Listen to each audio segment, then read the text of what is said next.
This is the episode 1 from the Florin's Masterclass Blueprint. Since we're starting from the absolute zero, this episode is all about building your command center, we're skipping the history and the fluff to get your space ready so that when you finally turn on the music, you're actually hearing the truth. We're first gonna start from choosing your DAW.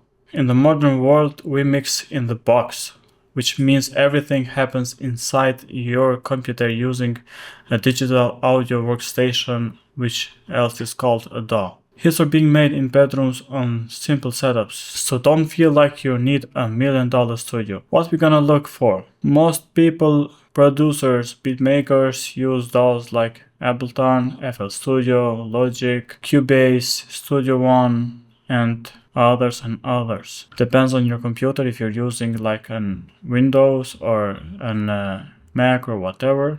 All of those basically do the same thing, just as the part of the workflow and the interface what you see. Even free or low cost DAW today are more powerful than the legends used in the 17s. Since we are still on the DAW, I personally use Studio One for recording, mixing songs like vocals, and if I'm talking about making a beat, I personally use FL Studio, which is easier for me. So you're gonna find out which is better for you also. Now we're gonna move to the monitors part, which else is called speakers. If your speakers are just somewhere on the desk, your mix will definitely fail. You need to create a triangle. What I mean by it. So the distance from your speakers from the left to the right and from the person that is listening, so in this case me, should be the same. Also, to have the best results on the mix part, you should have the tweeters in the kind of same level to your ears. So this is about the monitors.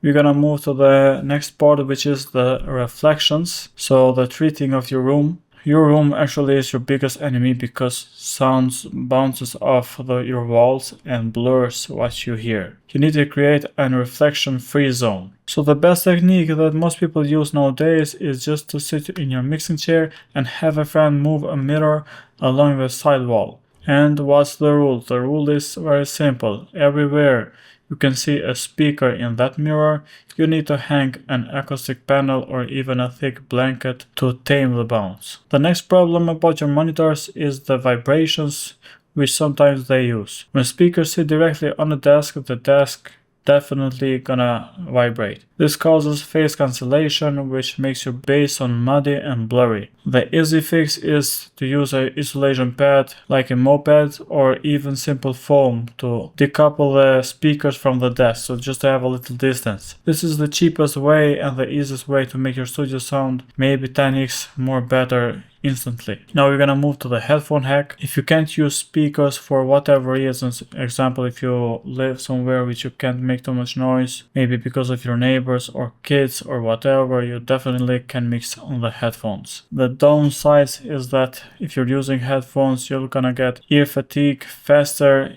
and you won't feel the physical bass of a room. And the best part is that if your room isn't isolated as it should, you just use the headphones. And you also have plugins like room simulation software, example Vase Abbey Road Studio 3, to make your headphones sound like a professional mixing room, because it has like camera tracking and stuff. Like if you have your headphones on, you move the head on the left side, you're gonna hear more sound on the right side and less in the left side. So it makes that stimulation. The last step is labeling everything. Pro mixing is 50% organization. Don't let your tracks stay named like Audio 1, Record 1, blah blah blah, whatever you do. I personally prefer to instant relabel tracks to something descriptive like kick, drum, bass, lead, verse, hook, back vocal, harmonize, piano, whatever. So everything should be labeled. So if you are sending your project to someone else or even yourself, if you're working on it, you're gonna find everything much easier, gonna get you more time, you're gonna be more faster on your workflow, and everything is more positive to it. If you can't find your instrument, then you can't mix them, so just label it. It's gonna take like 2 seconds. So I think from each episode we're gonna do like a homework kind of thing. So the homework number 1 for you is to download any DAW that you like, and the second one is just to get the tape measures and just do the triangle monitors if you have one. Before we move to the episode 2, please give this video a like, subscribe if you haven't yet, and turn the bell notification on so you get notified whenever the episode 2 is gonna be released. Besides that, I have my official website that you can take a look at. It's in the first link in the description. There I will post everything more detailed, and you have like resources that you can download and everything like that.